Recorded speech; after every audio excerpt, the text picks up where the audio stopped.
Здравствуйте, это время новостей на Национальном и краткий обзор событий.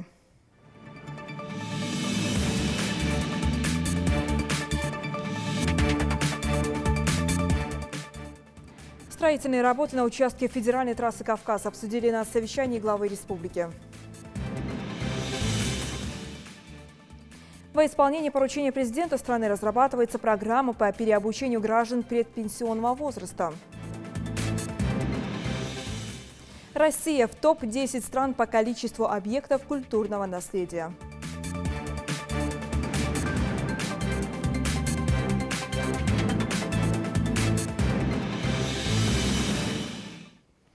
Глава Ингушетии Нузбек Евкуров и представители Управления федеральных автомобильных дорог «Кавказ» Руслан Булгучев обсудили ход строительных работ по реконструкции 26-километрового участка трассы федерального значения. Булгучев рассказал главе региона о текущем состоянии дел. Так, по его словам, для реконструкции задействовано около 50 единиц техники. Сейчас строители занимаются отсыпкой песчано-гравийной смеси.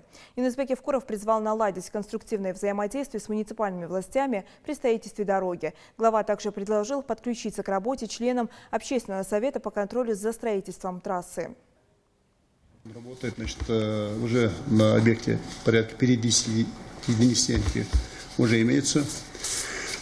Отсыпано свыше 40 тысяч кубов ПГС. Полотно готово на протяжении 3 километров. Осталось сверху щебеночное покрытие, уже капитальное покрытие под асфальт. Асфальт будет в ноябре месяце. Вчера сам выезжал, смотрел, сделали разбивку Карабулакской развязки и разбивку на Кургумагаз. В Ингушетии выделено 30 миллионов рублей на создание комфортной среды в малых исторических городах. 43 регионам распоряжением премьер-министра России Дмитрия Медведева выделено почти 5 миллиардов рублей на создание комфортных условий в 80 муниципальных образованиях, победителях всероссийского конкурса. Размер дотации определен в соответствии с решением Федеральной конкурсной комиссии по организации и проведению конкурса, в котором участвует муниципальное образование, имеющее статус федеральных, региональных исторических поселений, а также города с численностью населения до 100 тысяч человек. Сломанные жизни и будущее, которое в один миг не стало. У войны, которую ведут участники дорожного движения, нет победителей, но есть десятки погибших и пострадавших. Высокий уровень аварийности на дорогах обсуждали в актовом зале администрации Назрани. Сотрудники ГИБДД, старейшины, главы муниципальных образований сельских поселений, судебные приставы и молодежь. Все они путем дискуссии искали методы противодействия лихачам на дорогах. Репортаж Светланы Томовой.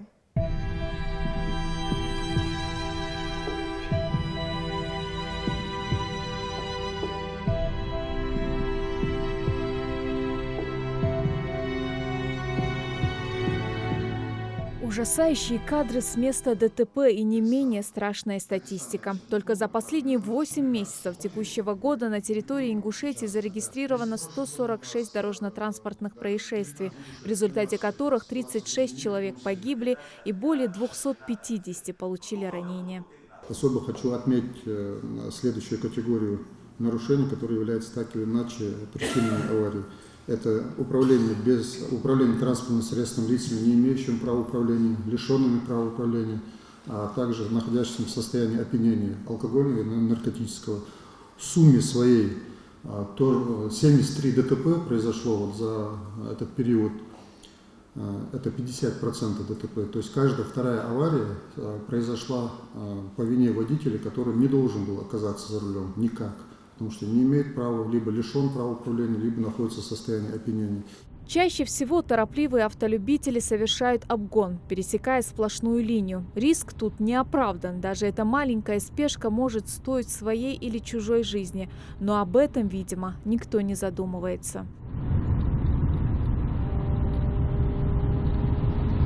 Главы сельских поселений сетуют, что на оживленных участках дороги возле школ никогда не видят патрулирующую машину госавтоинспекции. Ведь именно в таких местах и происходят наезды на пешеходов и аварии. Хотя бы для профилактики, когда-нибудь, неделю один раз, месяц один раз. Хотя бы, а нарушители все идут, на зеленую идут, на красную идут, люди, дети разбегаются, все это нету. Согласен с тем, что очень слабо организована работа на многих участках. Но надо понимать, что мы не можем реально выставлять моста упирашки, потому что у нас личного состава для этого никак нету. Тем более, что в прошлом году сокращение аварий гибридного, у нас там сократили огромные целыми заводами, сокращали людей, поэтому приходится, исходя из того, что у нас есть, даже посты сократили, думали, что мобильный наряд же не ехаем. Посты сократили, тут же взяли людей, сократили. Поэтому объективно, да, я абсолютно согласен с многими вещами. Секретарь Совета безопасности Ахмед Зейтов интересуется, достаточно ли тех мер, которые проводят главы муниципальных образований и представители ГИБДД по решению этой остро стоящей проблемы. Ведь различные профилактические работы необходимо проводить регулярно. Не вижу реально работы со стороны муниципальных образований. Да, дороги, все это делается. А работа с населением, а работа с нарушителями. Эти же люди живут у вас в населенных пунктах, ваших сельских поселениях. Все, кто нарушает, все, кто совершает, потом дальше продолжает совершать правонарушения. Какую работу вы с ними проводите? Куда вы их вытаскиваете? Где вы их ставите на суд чести перед своими родственниками, перед своим тейпом, перед населением населенного пункта? Представители судебных приставов на встрече отметили, что у них в производстве только за этот год находится свыше 150 тысяч материалов дел с различными нарушениями ПДД. Из них 82 тысячи уже отработали и взыскали 55 миллионов рублей. Несмотря на все предпринимаемые меры, с каждым годом количество нарушений и штрафов увеличивается, отмечают они. Однако наши правонарушители как нарушали, так и продолжают нарушать. Их не останавливает то, что каждый административный штраф, который возбуждается нами, идет у нас и своя мера действия на них. Это, например, такая мера, как исполнительский сбор. Например, штраф 500 рублей, установлен добровольный срок в соответствии с нашим действующим законодательством федерального закона об исполнительном производстве, если в течение 5 дней он не исполнен, выносится исполнительский сбор. Это 1000 рублей. То есть 10%, но не менее 1000. Это на физическое лицо. И 10 тысяч рублей на юридическое лицо. Потому что у нас есть такие нарушения, которые допускают автотранспорт, который чистит за юридическими лицами. Старейшины призывают молодежь республики вести себя, как и подобает настоящим ингушам. Ведь ЭСДИЛ необходимо показывать не только в повседневной жизни, но и на дорогах тоже, при этом проявляя уважение к другим участникам дорожного движения. То же самое касается и тех, кто часто бывает на свадьбах и ведет себя неподобающе. خلنا بعشت دوش مشكية سكرتيش وديلت جاي سفر بجين كدولش سنة شنو حدش قنا حدش بعشت دولش تيبار بيزدش از دو قمدر دريق سرازو تغن بين حدول دي أنا أشبق دات أما دي غير تديس دي ديس بوغ بيس آخر دق كربو أخشناها زعنقشناها قلناها بيرش استش ديخر دق كيشنا بقول سخسلش فرات خل وين وقت بير وين لورد سبتش وين أخسق ولور ببات شيء من سجاها سجدات سقوط أراح يعيش كيناهم بيبرش تان أو شيء ما كحشوا عن الله شيء ما لور ببيس قلنا لور بيرز لور بي حي ديزل لور بي حي داينا لور دي مخ لور بي مخ لورد سبتش ويت لورد قصة أراح سقول لور ببات.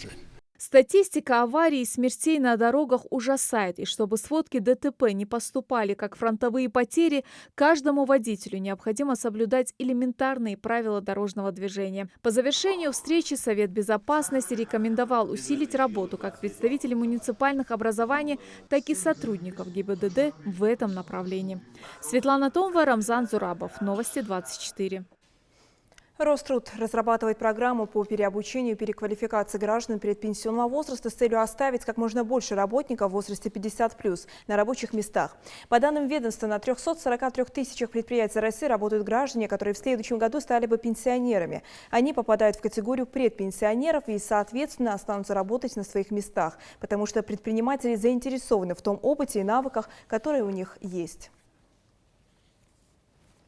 Работники пенсионного возраста трудятся практически во всех сферах деятельности. На своем рабочем месте они более чем востребованы и готовы делиться накопленным годами опытом. По статистике продолжают трудиться 40% мужчин и 55% женщин в возрасте от 55 до 65 лет. Это в целом по стране. В Ингушетии из более чем 100 тысяч пенсионеров почти 20 тысяч человек работают и продолжают трудовую деятельность. Вот и работницы Назрановского ЖКХ не торопятся на отдых. С ними общалась Дана Плиева. Вооружившись метлой, веником и хорошим настроением, работницы Назрановского ЖКХ приводят в порядок аллею в городе. Каждый день после утренней уборки парк дышит чистотой, становится уютным. Задача не из простых, к тому же каждая из них уже достигла пенсионного возраста. Вот только кому охота сидеть дома, когда ты еще полон силы и энергии, говорит Наудаш Тимирханова. В этом году ей исполнилось 67 лет, 40 из которых она посвятила работе. Работала 10 лет токарь, и после высшего образования я работала 20 лет работы электроинструмент. Потом в ЖКХ в 2004 году мастер хотелись. А мастер Бог уже саид чара 10 лет.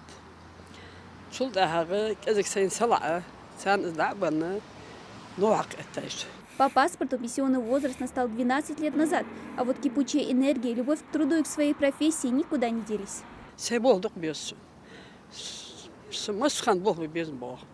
Любой Бог اسخلر. اشتاملس دز بيش بوخ باتر نو عقل خلص خل بوخ بات شو خات شبات خات سين خل بواس ده ناخا خل بات اخت شو. А вот Любовь Клинко в этом году отметит 25-летний юбилей трудового стажа. Приехав из Грозного в 1994 году, женщине полюбился наш регион и эта аллея в центре Назрани. Ее она подметает с особым рвением и ответственностью.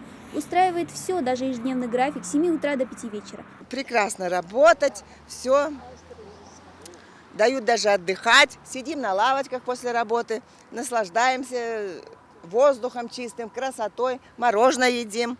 Здоровье отличное у нас. Труд дворника сложный и требует физических сил. В Назрани работницы ЖКХ наравне с мужчинами проводят санитарную очистку городских улиц, зимой убирают снег, траву летом, ухаживают за цветами и деревьями. И благодаря их стараниям Назрановский парк – одно из любимых мест отдыха для многих. Каждый день здесь прогуливаются не один десяток людей, чтобы подышать свежим воздухом, отдохнуть от повседневных забот или просто насладиться его красотой. Придите, ради бога, в 7 часов утра, посмотрите, сколько, вся Ингушетия на нашей этой аллейке. С самого утра я поехала на Серкорт, в Плиево, ни одного человека, ни одного ребенка. Здесь миллион. За работницами Назрановского ЖКХ чистота не только этого парка, но и всего города. А сотрудников золотого возраста в учреждении порядка 10 человек. К тому же сегодня трудно найти коллектив, где нет работников под 60 и старше. По статистике продолжают трудиться 40% мужчин и 55% женщин в возрасте от 55 до 65 лет. Это по стране в целом. В Ингушетии из более чем 100 тысяч пенсионеров почти 20 тысяч человек продолжают трудовую деятельность. Бесценный опыт, добросовестный труд и ответственное отношение к работе – весомый аргумент для руководства не отпускать таких работников. Дана Плеева, Асхаб Белакиев, Новости 24.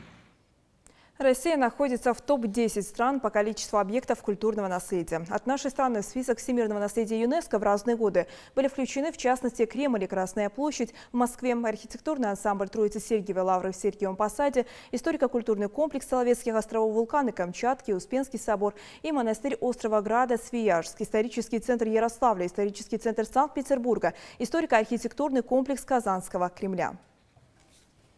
Все информационные выпуски и анонсы наших программ смотрите на официальных страницах в соцсетях Facebook, Instagram, YouTube, Twitter и ВКонтакте. Это была вся информация. К этому часу увидимся в 16:00.